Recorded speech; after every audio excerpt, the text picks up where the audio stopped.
Did you know that Pittsburgh has a long history with space innovation? Glass and other components manufactured right here in town have been on practically every single space mission. Yeah, so it makes sense that the Moonshot Museum just installed a real space rover that's usually behind glass and put it out front for guests to experience. So we sent Boaz over to check it out. Hello from the Moonshot Museum. It's been here for 2 years, and I'm here with the executive director, Jamise, and also Mike, the director of learning and programs. And so first, congrats on 2 years. Oh, thank you so much. We're so excited to, expand our reach into the community, and it's a pleasure to be here. And I hadn't been here for a couple months, and walking in here, there's already a ton of new stuff. You guys are switching stuff out all the time.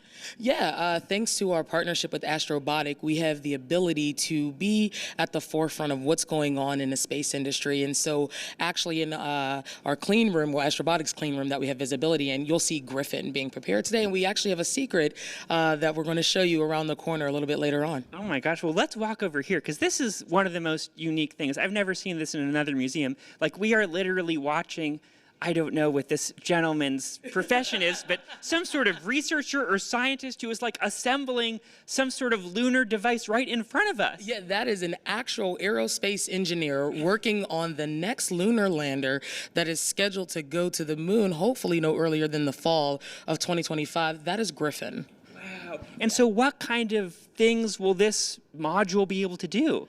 Yeah, so imagine it almost as a delivery service. So there are different rovers that might be able to join aboard.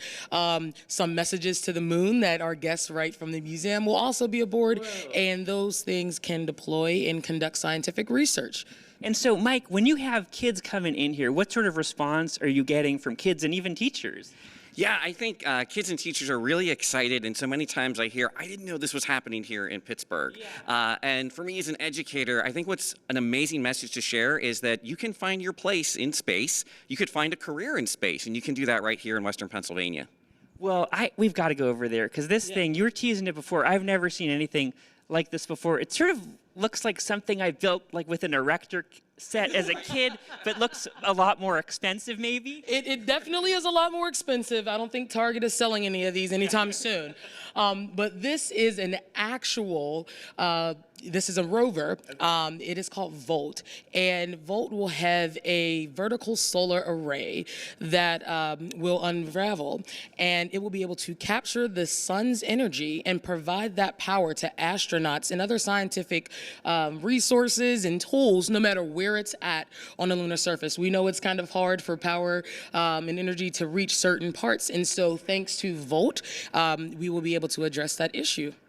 Wow. And so, Mike, what can kids get out of a visit to the Moonshot Museum, and specifically being able to see something like Volt, which you said is not viewable in any other museum in the world? Right, Moonshot Museum is unique in that you can see spacecraft that are designed and being built and under construction in real time right before your eyes. And this is, I think, a one-of-a-kind opportunity for students to be just inches away from a spacecraft that's a test model that's leading us to create a whole portable power grid on the moon for future astronauts. And whether students aspire to go to the moon someday or be part of that whole amazing support crew on Earth. There's so many heroes in spaceflight that never leave the ground. And I think being right here next to Volt will inspire future students to be the designers, be the makers that create that next fleet of robots leading us to the moon. Do you ever think about sneaking on one of these so you can visit the moon or visit space? Yeah, I thought about sneaking into the clean room a time or two. I like my job, so I'm not going to do it. But you know, what's really cool is being able to use my position to help others. Just like Mike said, find their place in space, whether it's a graphic designer, whether it's an engineer. So if they need an extra person, I'm more than happy to join. But right now, I'm focused on making sure that our next generation has the tools, resources, and education that they need. Well, everybody can work in the space industry here in Pittsburgh. That's awesome. Yeah. Well, I forgot what I was going to say. I just spaced. Just kidding. That's a joke. Back to you in the studio. Boaz's jokes. Every time. But this is really cool that we have this right in our own backyard to get this really behind-the-scenes look at space. Yeah. And if they look familiar, we were just talking with them last week for Spaceburg. So it's really neat to see everything that they're doing around this. Yeah, it is. All right, if you want to check out Volt for yourself, you can stop by the Moonshot Museum on the North Shore. They're open weekly Thursday through Sunday from 11 a.m. to 4 p.m. We've got more information on our website, kdka.com/talkpittsburgh.